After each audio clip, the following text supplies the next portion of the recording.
Chapter 48. They slowly walked back to camp. The tall man was the Texas Attorney General, the chief law enforcement officer for the state. Stanley's lawyer was named Miss Marengo. Stanley held the suitcase. He was so tired he couldn't think straight. He felt as if he was walking in a dream, not quite able to comprehend what was going on around him. They stopped in front of the camp office. Mr. Sir went inside to get Stanley's belongings.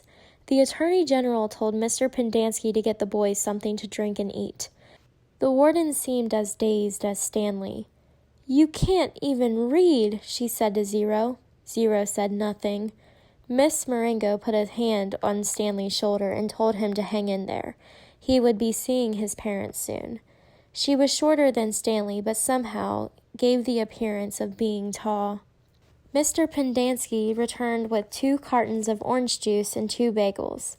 Stanley drank the juice but didn't feel like eating anything. "Wait!" the warden exclaimed. "I didn't say they stole the suitcase. It's his suitcase, obviously, but he put my things from the cabin inside it." "That isn't what you said earlier," said Miss Marengo. "What's in the suitcase?" the warden asked Stanley. "Tell us what's in it, and then we'll open it and see." Stanley didn't know what to do. "Stanley, as your lawyer, I advise you not to open your suitcase," said Miss Marengo. "He has to open it," said the warden. "I have the right to check the personal property of any of the detainees. How do I know there aren't drugs or weapons in there? He stole a car, too. I've got witnesses." She was nearly hysterical. "He is no longer under your jurisdiction," said Stanley's lawyer. "He has not been officially released," said the warden. "Open the suitcase, Stanley." "Do not open it," said Stanley's lawyer. Stanley did nothing. Mr. Sir returned from the office with Stanley's backpack and clothes. The Attorney General handed Miss Marengo a sheet of paper. "You're free to go," he said to Stanley. "I know you're anxious to get out of here, so you can just keep the orange suit as a souvenir, or burn it, whatever you want. Good luck, Stanley." He reached out his hand to shake, but Miss Marengo hurried Stanley away. "Come on, Stanley," she said. "We have a lot to talk about." Stanley stopped and turned to look at Zero. He couldn't just leave him there. Zero gave him a thumbs up. "I can't leave Hector," Stanley said. "I suggest we go," said his lawyer with a sense of urgency in her voice. "I'll be okay," said Zero. His eyes shifted toward Mr. Pendanski on one side of him, then to the warden and Mr. Sir on the other. "There's nothing I can do for your friend," said Miss Marengo. "You are released pursuant to an order from the judge." "They'll kill him," said Stanley. "Your friend is not in danger," said the Attorney General. "There is going to be an investigation into everything that has happened here. For the present, I am taking charge of the camp." "Come on, Stanley," said his lawyer. "Your parents are waiting." Stanley stayed where he was. His lawyer sighed. "May I have a look at Hector's file?" she asked. "Certainly," said the Attorney General. "Miss Walker, go get Hector's file." She looked at him blankly. "Well?" The warden turned to Mr. Pendanski. "Bring me Hector Zeroni's file." He stared at her. "Get it," she ordered. Mr. Pendanski went into the office. He returned a few minutes later and announced that the file was apparently misplaced. The Attorney General was outraged. "What kind of camp are you running here, Miss Walker?" The warden said nothing. She stared at the suitcase. The Attorney General assured Stanley's lawyer that he would get the records. "Excuse me while I call my office." He turned back to the warden. "I assume the phone works." He walked into the camp office, slamming the door behind him. A little while later, he reappeared and told the warden he wanted to talk to her. She cursed and then went inside. Stanley gave Zero a thumbs up. "Caveman, is that you?" He turned to see Armpit and Squid coming out of the rec room.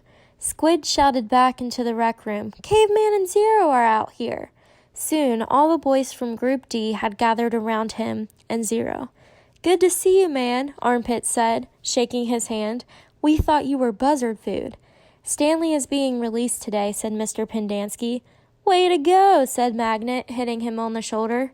"And you didn't even have to step on a rattlesnake," said Squid. Even Zigzag shook Stanley's hand. "Sorry about, It's cool," said Stanley. We had to lift the truck clear out of the hole, Zigzag told him. It took everybody in C, D, and E. We just picked it right up. It was really cool, said Twitch. X-Ray was the only one who didn't come over. Stanley saw him hang back behind the others a moment, then return to the rec room. Guess what, said Magnet, glancing at Mr. Pendanski. Mom says we don't have to dig any more holes. That's great, Stanley said. Will you do me a favor, asked Squid. I guess, Stanley agreed, somewhat hesitantly. I want you to. He turned to Miss Marengo. Hey, lady, do you have a pen and paper I can borrow? She gave it to him, and Squid wrote down a phone number, which he gave to Stanley. Call my mom for me, okay? Tell her I said I'm sorry. Tell her Alan said he was sorry. Stanley promised he would. Now you be careful out there in the real world, said Armpit. Not everybody is as nice as us. Stanley smiled. The boys departed when the warden came out of the office. The Attorney General was right behind her.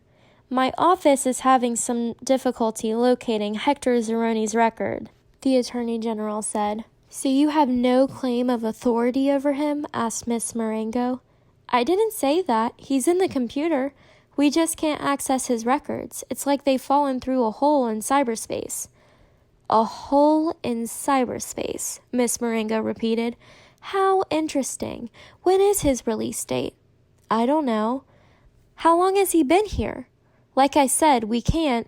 So what are you planning to do with him? Keep him confined indefinitely without justification while you go crawl through the black holes in cyberspace?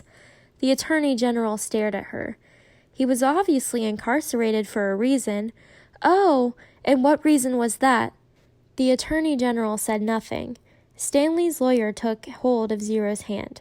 Come on, Hector, you're coming with us.